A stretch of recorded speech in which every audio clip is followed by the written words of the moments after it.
Hello friend, welcome to my channel UP board CBSE board. So friend, आज की इस video में हम बात करेंगे प्रश्नावली 11.10 के बारे में, जो कि अजय अग्रवाल बुक का है।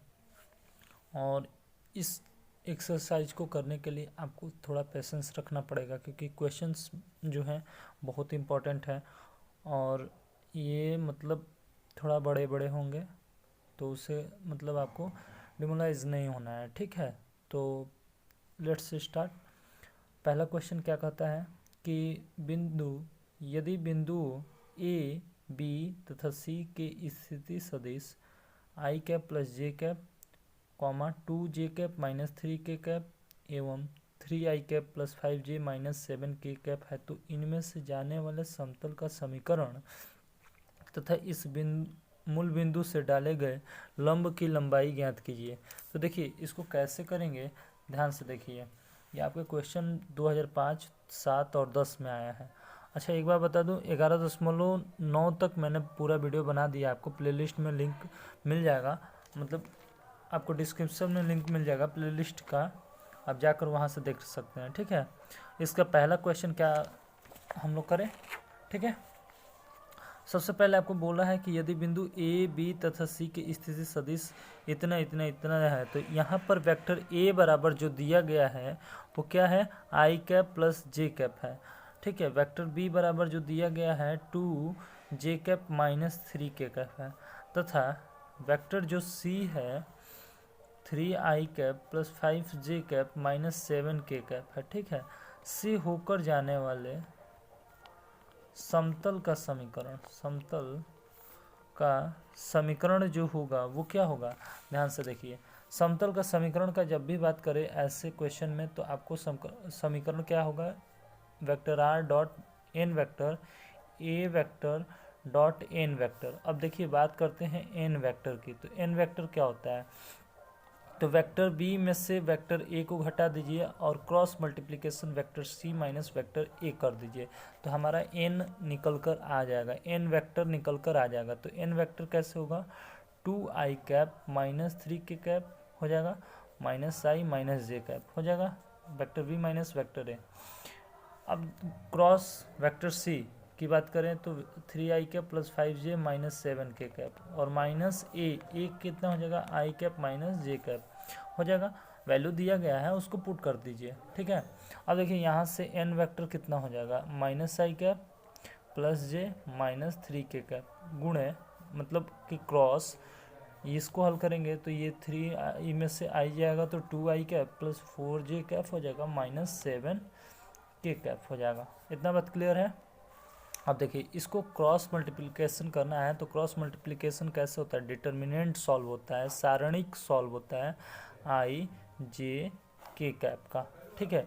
तो इसका गुणांक लेंगे -1, इसका 1 और -3, 2 4 -7 हो जाएगा। यहाँ से वेक्टर एन कितना हो जाएगा, देखिए आई कैप तो पहले हो जाएगा, ये इधर से इधर गुणा होगा, इसका इधर रो के हिसाब से चले तो यहाँ से -7 प्लस 12 हो जाएगा, माइनस जे 7 प्लस 6 हो जाएगा, प्लस के इतना -4 -2 हो जाएगा, ठीक है। वेक्टर एन बराबर कितना हो जाएगा, ये आई कैप और 12 में से 7 गया 5 हो जाएगा, तो 5 आई कैप हो जाएगा और ये -7 जे कैप और -6 के कैप हो जाएगा। ये तो हमारा एन निकल कर आ गया। अब एन की वैल्यू हमें पुट कर देना है यहाँ पर, ठीक है, वेक्टर आर इंटू एन, और यहाँ इन दोनों का तो मान निकाला हमने, तो निकाला दोनों का नहीं, मतलब एन का मान निकाला और ए का मान दिया हुआ है, ठीक है।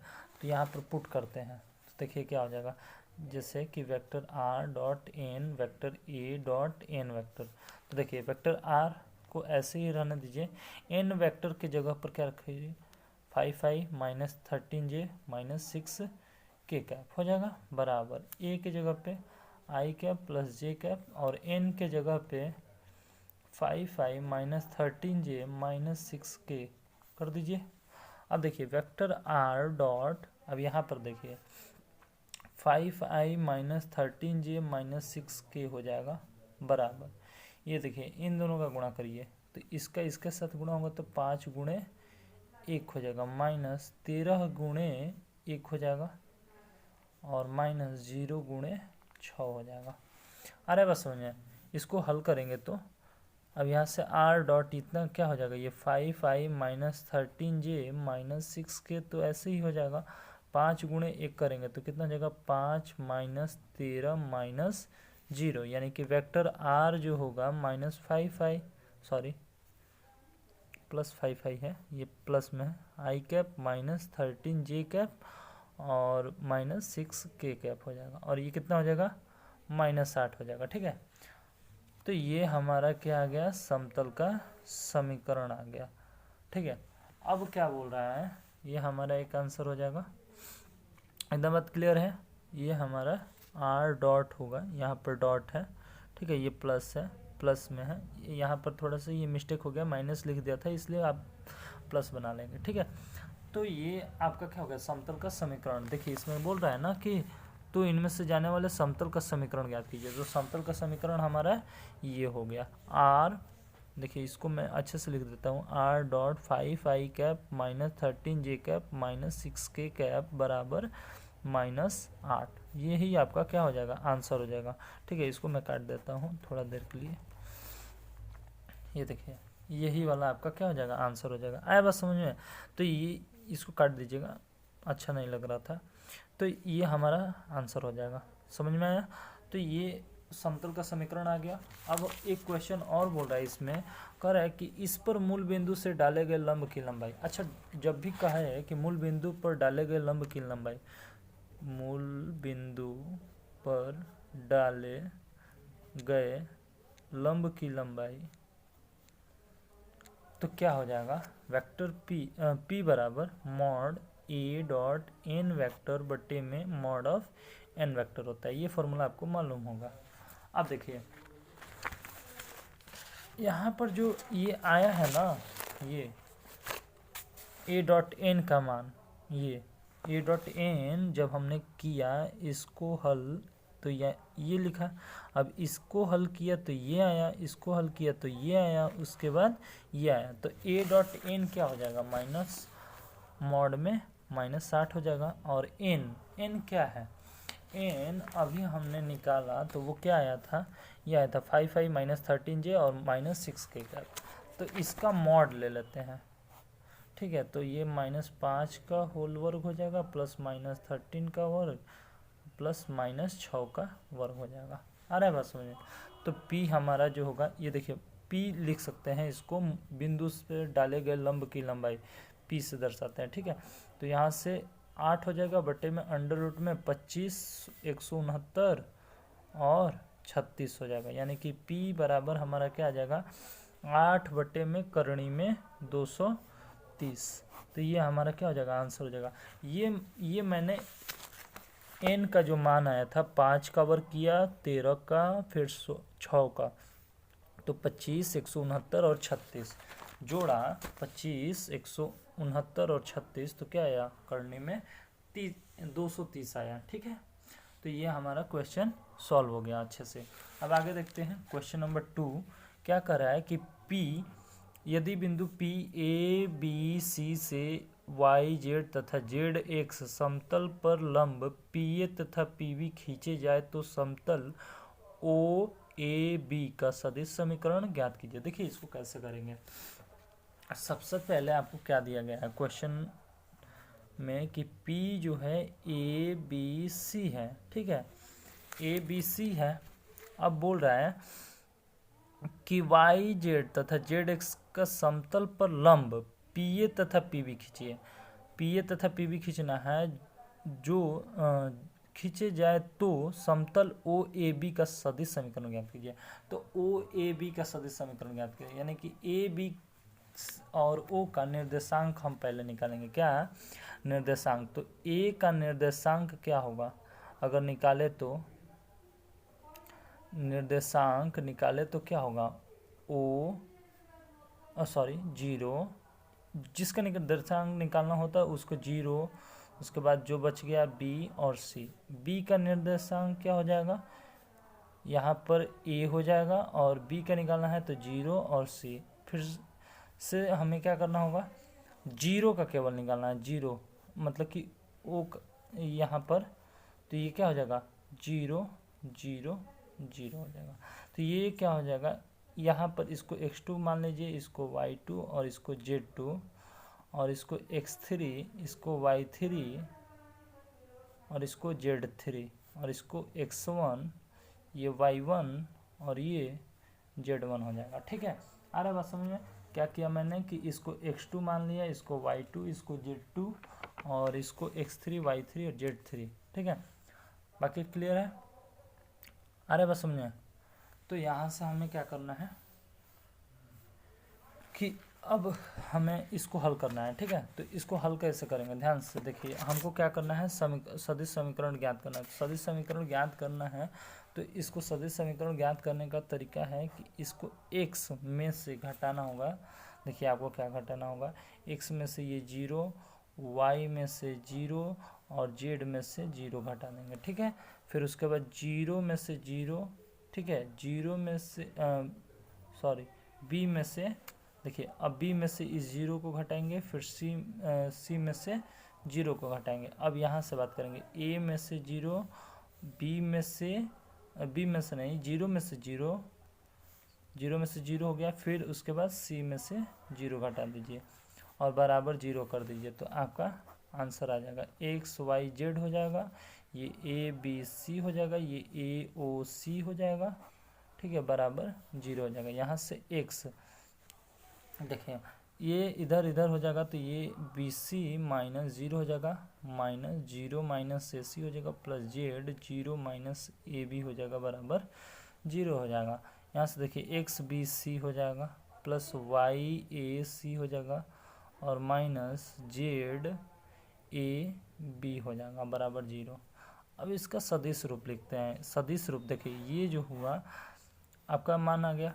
अब इसका सदिश रूप लिखेंगे यहाँ से, तो सदिश रूप कैसे लिखा जाता है, तो वेक्टर r पहले निकल जाएगा, उसके बाद ये जो बी सी जो है, ठीक है, और x के जगह पे i कैप हो जाएगा, और ए सी जो है y के जगह पे j कैप, और ए बी जेड के जगह पे k कैप हो जाएगा, बराबर 0। तो ये हमारा क्या हो जाएगा, सदिश रूप हो जाएगा।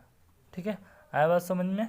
आगे बढ़े, आगे की तरफ चलते हैं। क्वेश्चन नंबर 3 क्या कह रहा है कि बिंदुओं 2 1 0 3 -2 तथा 3 1 7 से जाने वाले समतल का कार्तीय समीकरण ज्ञात कीजिए। देखिए इसका कार्तीय समीकरण कैसे ज्ञात करेंगे, सबसे पहले आपको करना क्या है, ये जो बिंदुआ दी गई हैं, बिंदुआ 2 1 0, ये सभी को हम लोग क्या करते हैं, पहले लिख लेते हैं। ठीक है, या फिर आप इसको नाम दे दीजिए, जैसे 3 नंबर है तो इसको x1 y1 और z1, ठीक है, और x2 y2 z2 और x3 y3 और z3। ठीक है, ये नाम दे दिया। ठीक है, इसको हल कैसे करेंगे, सबसे पहले आप क्या करेंगे, x में से x1 घटा देंगे, फॉर्मूला मैं लिख देता हूँ y minus y1 z minus z1, फिर वैसे ही x minus x2 minus x1 y2 minus y1 z2 minus z1, फिर x3 minus x2 y3 minus y2 और z3 माइनस z2 कर देंगे। अब क्वेश्चन करिए, देखिए कैसे होगा। x में से क्या करेंगे, 2 घटाएंगे, x minus x1 y1 z1, x2 y2 z2, x3 y3 z3।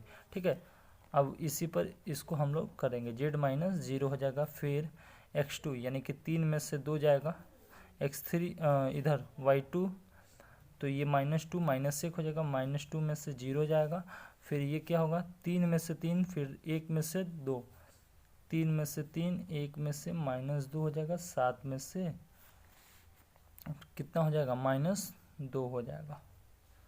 इतना बात क्लियर है। अब इसी को हल करना है हमें, तो यहाँ से ये क्या हो जाएगा, जब इसको हल करेंगे तो x में से 2 जाएगा, फिर y में से 1 और ये z, और 3 में से 2 गया 1, ये -3 और ये -2 हो जाएगा, ये 3 में से 3 जाएगा यानी कि 0 हो जाएगा, 1 में से 2 यानी कि 3 हो जाएगा, 7 में से 2 यानी कि 9, यानी कि ये माइनस माइनस प्लस हो जाएगा, ये माइनस प्लस हो जाएगा, तो यहाँ पर 0 हो जाएगा। अब इसको हल करिए तो x माइनस 2 हो जाएगा, ये इसका इधर गुणा करिए तो -27 प्लस 6 हो जाएगा।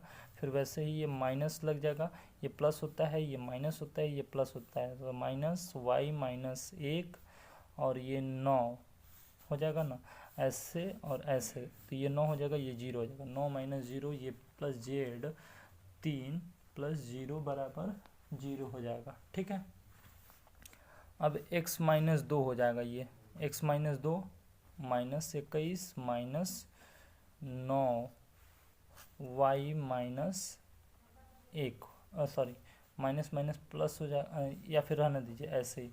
ठीक है, प्लस 3z हो जाएगा बराबर 0। कैलकुलेशन है, -21x प्लस 4z हो जाएगा, कितना हो जाएगा, सॉरी 42, 41 दूनी 21 दूनी 42 हो जाएगा, और -9y प्लस 9 प्लस 3z हो जाएगा बराबर 0 हो जाएगा। तो यहाँ से -21x हो जाएगा ये, और ये -9y प्लस 3z हो जाएगा, और प्लस ये 42 और 9 51 यानी कि 0 हो जाएगा। सॉरी एक और मिस्टेक हो गया क्या, नहीं ठीक है। अब यहाँ से 3 कॉमन ले लीजिए तो 3 सत्ते 21 -3y प्लस z, और यहाँ से -3 कॉमन ले लीजिए, ये प्लस में हो जाएगा, ये भी प्लस में हो जाएगा, ये माइनस में हो जाएगा, ये भी माइनस में, 17 बराबर 0। अब तो ये -3 को इधर ला दीजिए तो यहाँ से 17x हो जाएगा। ठीक है, सॉरी 17 में 7x हो जाएगा, प्लस 3y हो जाएगा, माइनस z हो जाएगा, -17, और ये इधर चला आएगा तो ये बट्टे में 0 हो जाएगा, मतलब 0 के इक्वल हो जाएगा। तो ये हमारा क्या हो जाएगा, आंसर हो जाएगा 7x plus 3y minus z -17 बराबर 0। तो ये हमें निकालना था क्या, कि समतल का कार्तीय समीकरण ज्ञात कीजिए। तो समतल का कार्तीय समीकरण हम कुछ इस तरह से निकालें। कार्तीय समीकरण का जब भी बात करें तो ये वाला फॉर्मूला आप लगाइएगा, ठीक है, जिससे कि आपका आंसर अप्रोप्रिएट आए। ठीक है, मतलब सही आए। अब आगे बढ़ते हैं क्वेश्चन नंबर 4 की तरफ। कह रहा है कि सिद्ध कीजिए कि बिंदु 0 -1 0 2 1 -1 1 1 1 तथा 3 3 0 एक समतलीय है, इनमें से जाने वाले समतल का समीकरण ज्ञात कीजिए। देखिए इसको कैसे करेंगे, सबसे पहले कि आपको एक समतलीय है, समतलीय ज्ञात करना है। ठीक है, तो समतलीय कैसे ज्ञात करते हैं, ध्यान से देखिए। ये जो दिया गया है पॉइंट, इसको हम नामकरण कर दें तो a बराबर हमारा हो जाएगा 0 -1 0, b बराबर हो जाएगा 2 1 -1, और c बराबर हो जाएगा 1 1 1, और d बराबर जो हो जाएगा वो 3 3 0 हो जाएगा। इतना बात क्लियर है। अब यहाँ से हम लोग a भी निकालेंगे, पहले तो b में से a को घटा देते हैं, तो b में से a को घटा दीजिए तो a b क्या हो जाएगा। देखिए अगर इन लोगों को आई जे के कैप के रूप में लिखे हैं तो ये इसके में से 2 में से 0 जाएगा, 2 आई कैप, वैसे 1 में से 1 तो 2 जे कैप हो जाएगा, और ये के कैप हो जाएगा, इसके में से ये जाएगा। तो इतना बात क्लियर है। तो ये ए भी हमारा निकल के आ गया। 2 में से 0, 1 में से 1 को घटाइए, -1 में से 0 को घटाइए, और आई जे के का रूप में लिख दीजिए। बी सी बराबर देखिए vector C minus vector B करेंगे तो ये क्या हो जाएगा, वेक्टर बी सी बराबर क्या हो जाएगा, I cap plus 0 J cap plus 2 के कैप हो जाएगा। बी सी भी निकल गया। अब सी डी निकालेंगे, सी डी यानी कि डी में से सी को घटा दीजिए, यानी कि सी डी बराबर क्या हो जाएगा 2 आई कैप, 3 में से 1 घटा दीजिए, 3 में से 1, फिर 0 में से 1 यानी कि के कैप हो जाएगा। सी डी निकल गया। अच्छा, चूँकि आप एक बात जानते हैं, A B C vector A B C जो है, यहाँ से जो इसका बॉक्स होता है वो 2 तरह का होता है। इसका बॉक्स जब खुलता है तो ये क्या होता है कि ये बराबर एक 0 होता है और एक मतलब कि इक्वल टू जीरो होता है बॉक्स खुलता है तो, और एक नॉट इक्वल टू जीरो होता है। ठीक है, तो जब इक्वल टू जीरो होता है तो समतलीय कहते हैं, अगर नॉट इक्वल टू जीरो रहता है तो असमतलीय बोलते हैं। क्या है? असमतलीय, मतलब कि यह समतल नहीं है। तो हमको तो सिद्ध करना है कि समतलीय है, यही ना सिद्ध करना है कि समतल का समीकरण क्या है, मतलब कि इनमें से जाने वाले समतल का समीकरण भी ज्ञात की। ये नहीं, यहाँ पर देखिए कि ये एक क्या है, एक समतलीय है। क्या है? एक समतलीय है। तो देखिए इसको समतलीय ज्ञात करना है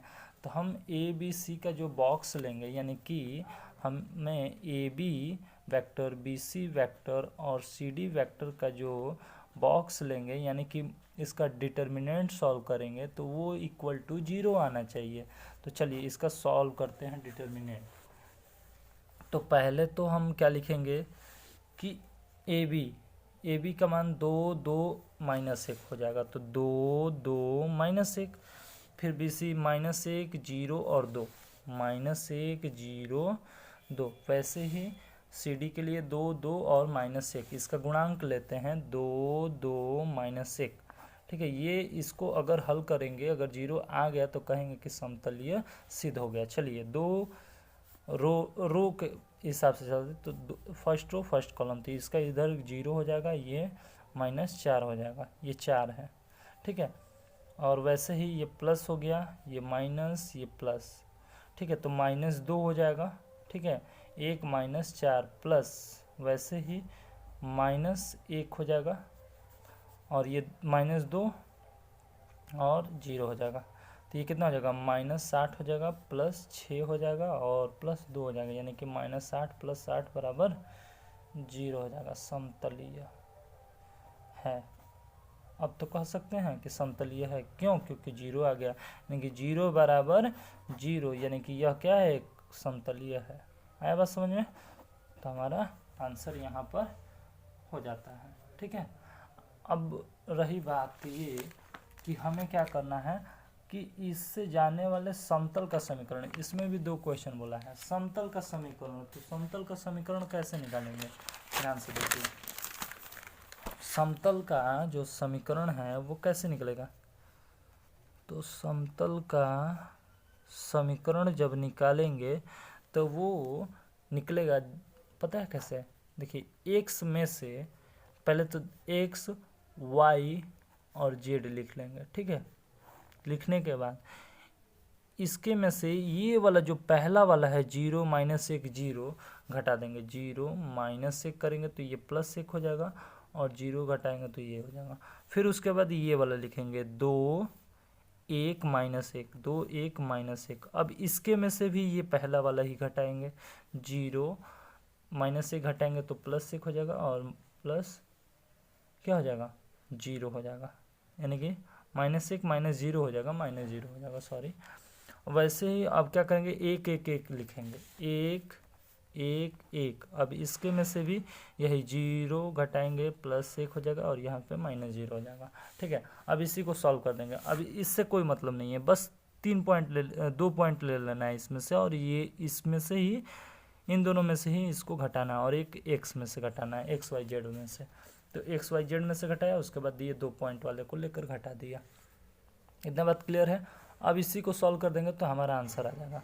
तो x हो जाएगा, ऐसे कर देते हैं पहले, डायरेक्ट नहीं, x y +1 हो जाएगा, यहाँ से ये z हो जाएगा, ये 2, ये भी 2, और ये -1, ये 1, ये 2 और ये 1। ठीक है, अब x, ये 2 + 2 हो जाएगा, -y +1 हो जाएगा, और 2 + 1 हो जाएगा। फिर वैसे ही z 4 - 2 हो जाएगा। अब देखिए इसको 4x -3y कह सकते हैं, -3 और +2z हो जाएगा, बराबर 0 हो जाएगा। तो यहाँ से 4x -3y + 2z बराबर 3 हो जाएगा। ठीक है, आया बात समझ में? ओके, अब आगे बढ़ें क्वेश्चन नंबर 5 की तरफ। क्या कह रहा है क्वेश्चन नंबर 5? बिंदुओं इतना इतना और इतना से होकर जाने वाले समतल का समीकरण ज्ञात करना है। देखिए समतल का समीकरण ज्ञात करना है तो इसको कैसे करेंगे ध्यान से देखिए। क्वेश्चन नंबर 5 लिख ले पहले। क्वेश्चन नंबर 5 क्या कह रहा है, vector A, vector B, vector C तीनों दे दिया गया है, इनको नोट डाउन कर लेते हैं। तो यहाँ से वेक्टर ए है -2i + 6j - 6k -3i + 10j - 9k, और वेक्टर सी क्या दिया गया है -5i - 6j - 6k। ठीक है, अब देखिए यहाँ से अब हमको करना क्या है, सबसे पहले vector A minus vector B निकालेंगे। तो क्या हो जाएगा -2i cap + 6j cap - 6k cap. अब इसमें से घटा दीजिए बी वेक्टर को, तो -3i + 0j - 9k कैप हो जाएगा। अब ये vector A minus vector B का मान आ जाएगा i cap -4j + 3k cap हो जाएगा। इतना बात क्लियर है। अब इसी तरह vector B minus vector C घटा दीजिए, तो कितना हो जाएगा -3 बी में से B -3i + 10j 9k -5i - 6j और -6k कैप है। ठीक है, इसमें से इसको घटाइए, क्या हो जाएगा B vector minus C vector क्या हो जाएगा, ये कितना हो जाएगा 2i कैप हो जाएगा +16j कैप और -3k कैप हो जाएगा। ठीक है, तो ये vector B minus vector C भी हमें निकल के आ गया। अब देखिए जो वेक्टर ए माइनस बी आया, vector B minus vector C आया, इन दोनों का क्रॉस मल्टीप्लिकेशन कर दीजिए। तो vector A minus B vector B minus vector C हो जाएगा। ठीक है, ये जो vector B minus vector C है इसका क्रॉस मल्टीप्लिकेशन करेंगे। तो देखिए क्या हो जाएगा i j k हो जाएगा पहला। तो उसके बाद क्या है, इसका गुणांक 1 -4 3 है, इसका 2 16 -3 है। तो यहाँ पर 1 -4 और 3 2 16 और -3। अब इनको हल करेंगे तो हमारा क्या निकल के आएगा, vector A minus vector B cross vector B minus vector C का क्रॉस प्रोडक्ट। तो यहाँ से i कैप हो जाएगा और ये कितना हो जाएगा 12 - 48 -j -3 -6 हो जाएगा +k 16 + 8 हो जाएगा। ठीक है, अब इसको सॉल्व करिए, 36i हो जाएगा +9j +24k cap 24k cap हो जाएगा। ठीक है, तो ये हमारा मान आ गया। अब देखिए समतल का समीकरण पूछा था, समतल का समीकरण, तो समतल का समीकरण हमारा क्या आएगा, तो देखिए वेक्टर r डॉट -2 यहाँ पर जो दिया गया है -2i + 6j - 6k कैप, तो इसको एक बार ले लीजिए 2i cap + 6j - 6k cap. ठीक है, और डॉट क्या हो जाएगा, ये जो आया है -36i 9j + 24k कैप बराबर 0 कर दीजिए। तो यहाँ से क्या हो जाएगा r, अगर इसको इधर लाएं तो क्या हो जाएगा, यहाँ पे अगर ये जो है 9 है, ठीक है, 3 कॉमन कर लीजिए यहाँ से, तो ये जो हो जाएगा, ये तो पहले से -2i cap + 6j - 6k cap है, इसमें से 3 कॉमन करके इस साइड ले जाइए तो 0 हो जाएगा ये, और ये कितना हो जाएगा -12i + 3j + 8k कैप हो जाएगा। ठीक है, बराबर 0 हो जाएगा। अब यहाँ से जो होगा वेक्टर r डॉट -12i वाले को आगे लिख दीजिए +8k और पक्षांतर कर दीजिए इसको, तो ये कितना हो जाएगा -2i + 6j - 6k कैप और -12i + 3j और +8k कैप हो जाएगा, ये 8 है 8k कैप हो जाएगा। तो vector r dot -12i + 3j + 8k cap बराबर कितना हो जाएगा, इसको हल करिए इन दोनों को, तो ये 24 हो जाएगा प्लस ये 18 - 48 हो जाएगा। तो यहाँ से vector r dot -12i + 3j + 8k cap बराबर कितना हो जाएगा -6 हो जाएगा। या vector R dot minus 12 i cap plus 3j plus 8k cap, ये हो गया। और इस माइनस को इधर ला दीजिए तो प्लस 6 और बराबर में 0 हो जाएगा। ये हमारा क्या हो जाएगा, आंसर हो जाएगा। यही हमारा क्या है, समतल का समीकरण कह रहा था ना कि समतल का समीकरण ज्ञात कीजिए, तो समतल का समीकरण हमारा निकल के आ गया। आया बात समझ में कि नहीं? ठीक है, तो इसको नोट डाउन कर लीजिए, ये अच्छे से समझ में आ गया होगा।